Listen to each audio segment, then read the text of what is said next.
Well, firstly, Happy New Year and welcome to the DKS Group. As you know, I'm Andy Deeks, one of the directors, and this is the third video. We were talking earlier before Christmas about the way your business looks, the way your business sounds, and the way your business feels. Now, this is the third video, so this is all about the way your business feels. And this is the message that you're putting out. So let's just recap. We talk about the way your business looks, whether that's online or offline, whether that's the logos on the shirts, the logos on the collar, whether that's the vehicles you drive, your marketing, your advertising. A, is it the same colour? And B, is it clean, fresh and smart? When you walk into a premises or your shop or your retail, is it clean? Is it tidy? Little things like that. Is the grass cut? Are the signs the right way round? Does the shop sign say we're open or we're closed? Simple little things that I'm giving you. Then we talked about the way your business sounded, the message you're putting out. And I tried to keep that one without too much feeling, because obviously feeling is about what you hear and what you see, your customer's interpretation. Now, we talked a little bit about the way the message that you put out, and I was very good. And I was saying that the message that you're putting out to through your deputies, through your vehicles, the signs on the side of the vehicle, what you're saying. You know, like I said, with our parcel deliveries, we're delivering your promises. So you promise a customer it will be there tomorrow, we deliver that promise. We take that item from there to there and we deliver it. But obviously that's what we say. Now, we've got to do that. So not only have we got your reputation, we've got our reputation. So think about that. When you say something to somebody, whether it's your staff, whether it's your deputies, management, and whether it's you, the message you're putting out is interpreted. Now, we spoke in the last video about that sound. Does it sound good? And we spoke a little bit about the language, and we spoke that your customers would become your advocates. They would defend your voice. They would defend your message. They would defend your business. But they will also criticise your business if it's not living up to their expectation, their feeling that you have projected. Now, we talk about this, and we talk about this massively about understanding your customer. When you understand your customer, you can then target your customer with a correct message that will be seen, heard and felt. Now, this is very simple, because if you target me and say you are going to have an amazing experience, you have already put yourself up here against my amazing experiences. And I am then either going to go above or below, and I'm going to admit, if you say it's first class, I'm expecting first class to what I've experienced in the past. So there's a saying that we say in business, under promise and over deliver. If you know your customers and the message that you're sending out, you know how it's going to feel. If you say it's like driving a Rolls Royce, you're kind of expecting A, the customers know what a Rolls Royce is, and B, they've already got one. They know that feeling, they know that experience, and then they expect that back. So which is why I say to businesses, you need to step and understand the customers you're targeting. What are they saying? What do they do? What is their expectation? Because the trouble being is that if you talk to customers and you get it wrong, you're going to have a massive problem. Hence, people will go on social media and they go, I was expecting this, this is bad, this is poor, and it's going to be difficult for people to bring them back up. So I want you to bear that in mind. As much as you say things, it's an interpretation of the way it's feeling. So if you say you're coming to this wonderful venue and people are reviewing and I had an amazing time and it was great and this was this and this was that, people all of a sudden read those reviews and they turn up with an expectation of that or better. Now, the trouble with that being is that you've got to educate your staff, you've got to educate your customers. So when you have this feeling, is it warm, is it comfortable, is it what I want? Is it what I want to promote? And we'll talk about advocates in the next video, because they're about taking your message and sending it somewhere else. And you know I'm an advocate for quite a few businesses. But it's about language, and language is the way people feel. And obviously we spoke about butting heads and your tone and your timbre of language, but it's also what you're saying. And I need you to understand this, because as managers, or as deputies as I call them, the interpretation of the way you talk to the staff and the customers. Now, I mentioned in one of my videos there was an upselling queen. I stopped in for a Costa and she went, would you like a Danish? And it was very soft and it was a lovely voice, and she was upselling it. Yes, that was lovely. Would you like that to be a large on this cold day, keep you going? Lovely. So just adding a little bit of conversation. Now, you know, some of the places I look after and the business looks after. The golf courses, obviously we're not driving the buggies.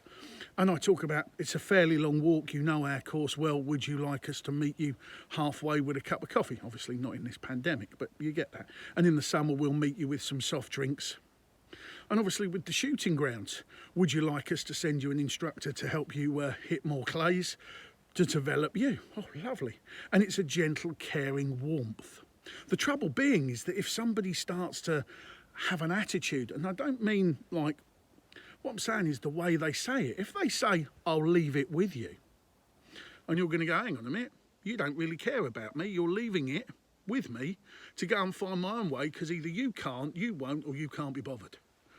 So you've got to understand what you say and how it's interpreted. So understand the messages that you're putting out from your business. And like I say with the website, go on and have a read. There's a bit looking in, looking out. The customer you target is listening, watching, and wants to feel about your business. And I get you, some of you are going to say, and our business is transactional. They come in, they do this and they leave. But at the end of the day, your real customers, the ones that are coming and spending money weekly, monthly, have a relationship with you. Now, you know how you want that relationship to feel. You want it caring, you want it nurtured, you want it professional. You want to know those people's names. And the places that I go know my name. How you doing, Andy? How's things? You know, they even know my nickname when they turn up. How you doing? There's a cup of coffee on the bar at the golf club because they know I drink coffee. They've got to know me over a short period of time. And I walk in and I'm forever taking people to these places. And I'm forever encouraging people because they make me feel good. And they probably make other customers feel good as well, but they make me feel good. So it's like when I go and buy my clothing, I walk into the shop, hello Andy, how you doing? What are you fancying today? Where are you going? What are you doing? We see your Facebook page. They're engaging in a conversation because they want me to feel warm, they want me to stay, they want me to spend money. But it's about the language, it's about understanding your customer. Now you're going to say, and our business aims for a bigger target audience. Yes, I get that. But if you understand that target audience, when you put that message out, you can step that side of the fence and go, if I was my customer, how would I feel about what I'm saying, what I'm showing, the message I'm projecting, the image and the view? How would I feel if I saw that or I heard that? What feeling is that going to make me? So this is where DKS do extremely well. We look at both sides of the fence. We look at how it's going to be seen, how it's going to heard, and how it's going to feel. The brand, the image, the customer experience. Which is why we've over the years done so many mystery shops. We've gone in and we've understood how we're going to walk around this store, what we're going to experience, what do you want us to do?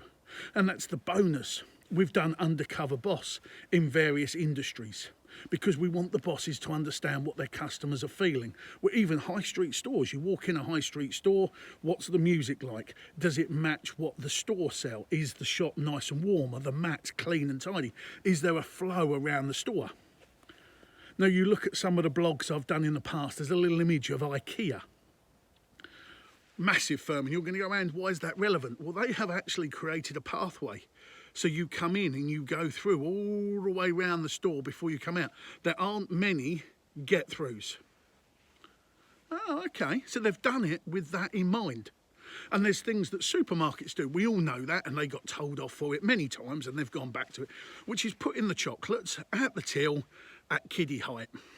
Putting the stuff that's for sale level with our eyes. Now, we had back in the day when we were doing Window on the World, which was our business consulting. We had a pair of glasses with little cameras that as your head went, you had a look. And we worked with businesses to see when customers came in, what were they looking at? And we put price tags and we put the sale offers there.